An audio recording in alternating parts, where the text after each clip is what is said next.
اس حفظ کی خاطر اب اس کے بعد تیسرے مصاحب شعبہ نازلہ کے طالب علم شیخ حمزہ مدشر جمیل صاحب کے اسرالی میں نے دعوت دیتا ہوں کہ وہ آئے اپنی تقریر جنگ آزادی اور مسلمان اس عنوان پر پیش کریں۔ شیخ حمزہ۔ السلام علیکم ورحمۃ اللہ وبرکاتہ۔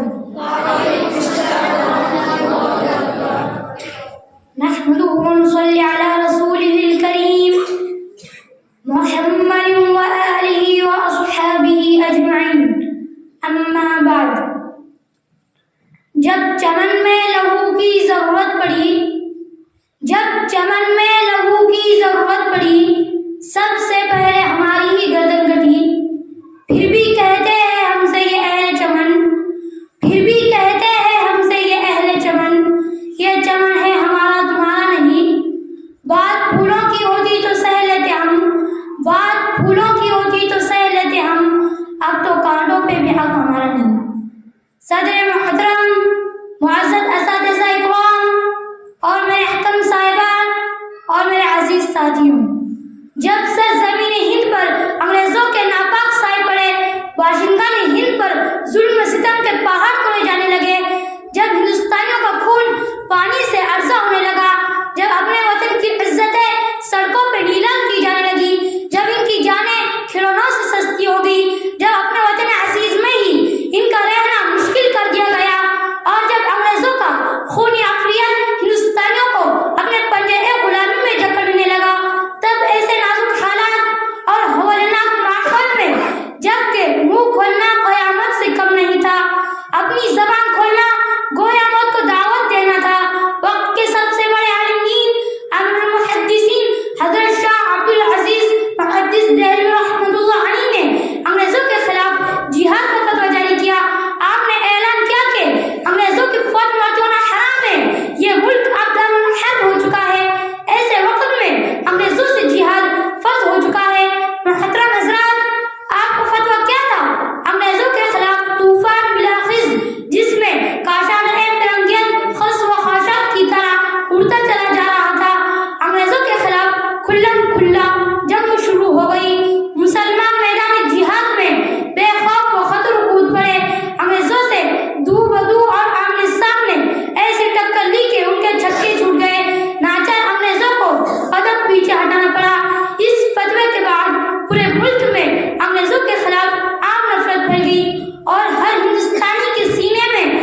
ماشاء اللہ.